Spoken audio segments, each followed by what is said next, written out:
Hi hello ನಮಸ್ಕಾರ. ಎಲ್ಲ ನನ್ನ ಆತ್ಮೀಯ ಶಿಕ್ಷಕರುಗಳಿಗೆ ಸ್ಟಡಿ ವಿತ್ ವರದಾ ಯೂಟ್ಯೂಬ್ ಚಾನಲ್ಗೆ ಆಧಾರದ ಸ್ವಾಗತಗಳು.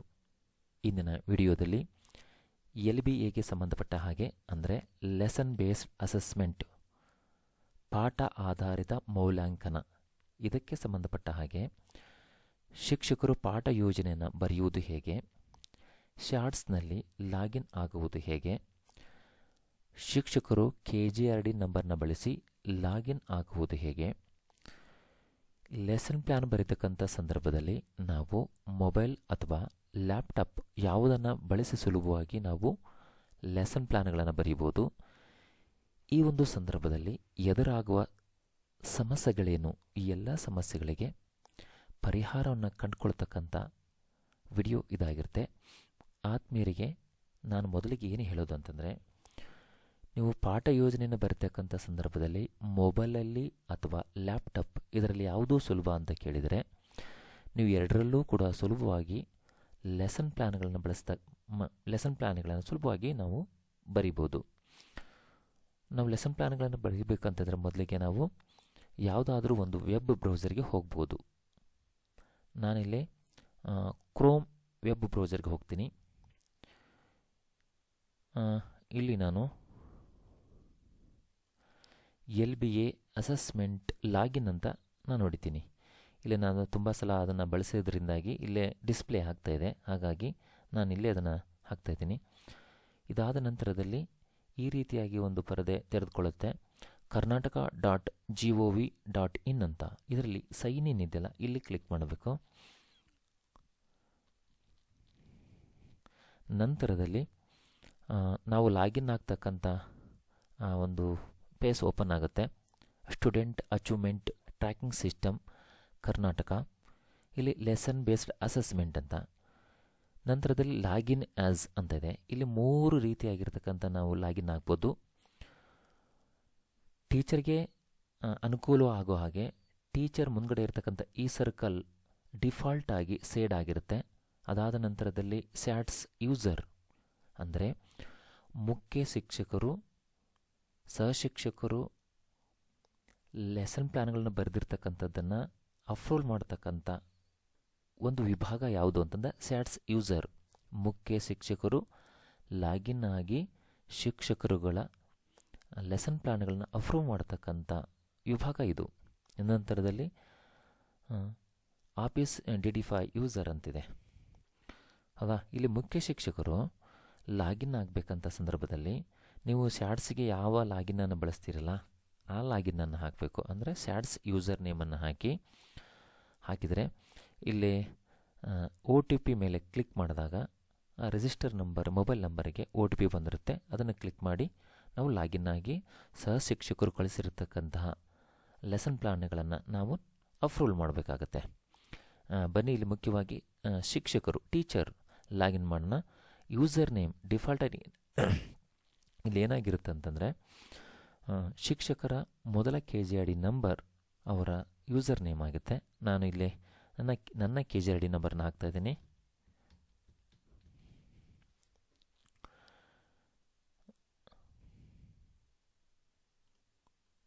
ಆನಂತರ ಸೆಂಡ್ OTP ಮೇಲೆ ಕ್ಲಿಕ್ ಮಾಡಬೇಕು.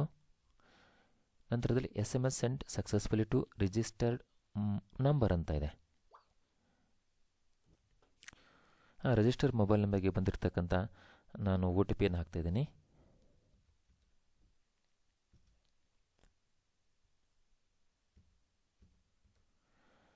ನಂತರ ವೆರಿಫೈ OTP ಅಂತ ಮಾಡಬೇಕು. ಆದಮೇಲೆ ಇಲ್ಲೊಂದು ಸಮಸ್ಯೆ ಎದುರಾಗುತ್ತೆ. ಏನಂತಂದರೆ, ನಾವು ಮೊಬೈಲಲ್ಲಿ ಏನಾದರೂ ಲೆಸನ್ ಬೇಸ್ಡ್ ಅಸೆಸ್ಮೆಂಟ್ ಮಾಡ್ತಾ ಇದ್ದರೆ ಬಂದಿರತಕ್ಕಂಥ OTPಯನ್ನು ಹಾಕ್ತಕ್ಕಂಥ ಸಂದರ್ಭದಲ್ಲಿ, ಅಂದರೆ OTP ಬಾಕ್ಸ್ ಇದೆಯಲ್ಲ, ಈ ಬಾಕ್ಸಲ್ಲಿ ನಾವು OTPಯನ್ನು ನಮೂದು ಮಾಡಿದರೆ ಹಾಕಿದರೆ ಈ ರೀತಿಯಾಗಿರ್ತಕ್ಕಂಥ ಡಾಟ್ಸ್ಗಳು ಕಾಣೋದಿಲ್ಲ. ಶಿಕ್ಷಕರು ಯಾವುದೇ ಭಯ ಪಡಬೇಕಾಗಿಲ್ಲ. ನೀವು ವೆರಿಫೈ OTP ಮಾಡಿದರೆ ಬಂದುಬಿಡುತ್ತೆ.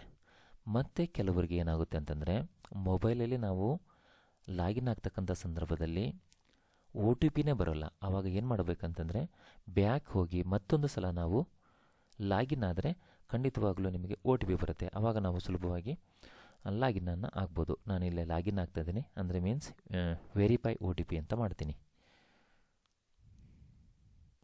ನಂತರದಲ್ಲಿ student achievement tracking system Karnataka, lesson plan and lesson based assessment ಅಂತ ಬರುತ್ತೆ. ಇಲ್ಲಿ 3 ರೀತಿಯಾಗಿ ಎಡಭಾಗದಲ್ಲಿ 3 ರೀತಿಯಾಗಿರ್ತಕ್ಕಂಥ ಕಾಲಮ್ ಕಾಣಿಸ್ತದೆ ನಮಗೆ. ಒಂದು teacher profile, lesson plan, assessment. ಇಲ್ಲಿ ಟೀಚರ್ ಪ್ರೊಫೈಲ್ ಶಿಕ್ಷಕರಿಗೆ ಸಂಬಂಧಪಟ್ಟ ಹಾಗೆ ಬೇಸಿಕ್ ಆಗಿರ್ತಕ್ಕಂಥ ಡೀಟೇಲ್ಸನ್ನು ಇಲ್ಲಿ ನೋಡ್ತೀವಿ. ನಾವು ಲೆಸನ್ ಪ್ಲ್ಯಾನ್ಗಳನ್ನು ಬರೀಬೇಕಾಗಿರ್ತಕ್ಕಂಥ ವಿಭಾಗನೇ ಇದು. ಅಸೆಸ್ಮೆಂಟ್ ಅಂತಂದರೆ ವಿದ್ಯಾರ್ಥಿಗಳಿಗೆ ನಾವು ಪರೀಕ್ಷೆ ಮಾಡಿದ ನಂತರದಲ್ಲಿ ಅಂಕಗಳನ್ನು ನಮೂದು ಮಾಡ್ತಕ್ಕಂಥ ವಿಭಾಗ ಇದು. ಇಲ್ಲಿ ನಾವು ಹೋಗಿ ಮಾಡಬೇಕಾಗತ್ತೆ. ನಮಗೆ ಮುಖ್ಯವಾಗಿರ್ತಕ್ಕಂಥದ್ದು ಈಗ ಲೆಸನ್ ಪ್ಲ್ಯಾನ್ ನೋಡೋಣ. ಲೆಸನ್ ಪ್ಲ್ಯಾನ್ ಕ್ಲಿಕ್ ಮಾಡಿದ ತಕ್ಷಣವೇ ಈ ರೀತಿಯಾಗಿ ಬರುತ್ತದೆ. ಟುಡೇ, ತಿಂಗಳು, ವರ್ಷ ಅಂತ ಬರುತ್ತೆ. ನಾವು ಹಿಂದಿನ ತಿಂಗಳಿನ ಪಾಠ ಯೋಜನೆಯೂ ಕೂಡ ಲೆಸನ್ ಪ್ಲ್ಯಾನ್ಗಳನ್ನು ಕೂಡ ನಾವು ಬರಿಬೋದು. ಅದನ್ನು ನಾವು ಈ ರೀತಿಯಾಗಿ ಇಲ್ಲಿ ಕ್ಲಿಕ್ ಮಾಡುವ ಮೂಲಕವಾಗಿ ನಾವು ಚೂಸ್ ಮಾಡ್ಕೋಬೋದು. ನಾವು ಜೂನಿಂದ ಸಾಮಾನ್ಯವಾಗಿ ನಮ್ಮ ತರಗತಿಗಳು ಪ್ರಾರಂಭ ಆಗಿರತಕ್ಕಂಥದ್ದು ಜೂನಿಂದ ಆಗಿರ್ತದೆ. ನಾವು ಜೂನ್ನಲ್ಲಿ ಯಾವುದಾದರೂ ದಿನವನ್ನು ಆಯ್ಕೆ ಮಾಡಿಕೊಂಡು, ಸಂಡೇನ ಹೊರತುಪಡಿಸಿ ಬೇರೆ ದಿನಗಳನ್ನು ಆಯ್ಕೆ ಮಾಡಿಕೊಂಡು ನಾವು ಲೆಸನ್ ಪ್ಲ್ಯಾನ್ಗಳನ್ನು ಬರೀತಕ್ಕಂಥದ್ದನ್ನು ಮಾಡಬೇಕಾಗತ್ತೆ. ಇಲ್ಲಿ ನಾನು ಇವತ್ತಿನ ಜುಲೈ ತಿಂಗಳಿನ ದಿನಾಂಕವನ್ನು ನಾನಿಲ್ಲಿ ಆಯ್ಕೆ ಮಾಡ್ಕೊಳ್ತೀನಿ. ಇದ್ರ ಮೇಲೆ ಕ್ಲಿಕ್ ಮಾಡ್ತೀನಿ. ನೋಡಿ ವಿದ್ಯಾರ್ಥಿ ಆತ್ಮೀಯರೇ, ಇಲ್ಲೇನಂತಂದರೆ ನಾವಿಲ್ಲಿ ಇದನ್ನು ಡ್ರ್ಯಾಗ್ ಮಾಡೋದ್ರ ಮೂಲಕವಾಗಿ ಕೂಡ ದಿನಗಳನ್ನು ತೊಗೋಬೋದು ಅಂತ ಇದೆ, ತೊಗೋಬೋದು. ಮತ್ತು ನಾವು ಮೊಬೈಲಲ್ಲಿ ಮಾಡ್ತಕ್ಕಂಥ ಸಂದರ್ಭದಲ್ಲಿ ಡ್ರ್ಯಾಗ್ ಮಾಡೋಕ್ಕೆ ಸಾಧ್ಯತೆ ಇರೋದಿಲ್ಲ. ಹಾಗಾಗಿ ನಾವೇನು ಮಾಡಬೇಕು ಅಂತಂದರೆ ಇಲ್ಲಿ ಪ್ರಾಮ್ ಡೇಟ್ ಇದೆಯಲ್ಲ, ಪ್ರಾಮ್ ಡೇಟನ್ನು ಕೂಡ ಮೊಬೈಲಲ್ಲಿ ಈ ರೀತಿ ಚಿತ್ರದಲ್ಲಿ ಅಲ್ಲ ಚೇಂಜ್ ಮಾಡ್ಕೋಬೋದು, ಅಥವಾ ಟೂ ಡೇಟನ್ನು ಕೂಡ ಇಲ್ಲೇ ಚೇಂಜ್ ಮಾಡ್ಕೋಬೋದು. ನಾನಿಲ್ಲಿ ಚೇಂಜ್ ಮಾಡ್ತೀನಿ ನೋಡಿ. ಈಗ ನಾನು 25 ತೊಗೊಳ್ತೀನಿ, ಹೌದಾ. ಪ್ರಾಮ್ ಡೇಟು 25/7/2025 ಆಯಿತು. ಇಲ್ಲಿ ಟೂ ಡೇಟನ್ನು ಕೂಡ ನಾನು ಚೇಂಜ್ ಮಾಡ್ತೀನಿ. 25 ನಾನು 28 ಮಾಡ್ತೀನಿ ನಾನು, ಹೌದಾ. ಇಲ್ಲಿ ಚೇಂಜ್ ಆಯ್ತಲ್ವಾ. ಮತ್ತು ಒಬ್ಬ ಶಿಕ್ಷಕರು ಲೆಸನ್ ಪ್ಲ್ಯಾನನ್ನು ಎಷ್ಟು ದಿನದವರೆಗೆ ಬರೀಬೋದು ಅಂದರೆ ಒಂದು ಪಾಠಕ್ಕೆ ಸಂಬಂಧಪಟ್ಟಾಗೆ ಗರಿಷ್ಠವಾಗಿ 4 ದಿನವರೆಗೆ ಬರೀಬೋದು, ಕನಿಷ್ಠವಾಗಿ 1 ದಿನ ಬರೀತಾರೆ. ಅದು ಸಾಮಾನ್ಯವಾಗಿ ಎಲ್ಲರಿಗೂ ಗೊತ್ತಿರತಕ್ಕಂಥದ್ದು, ಹೌದಾ.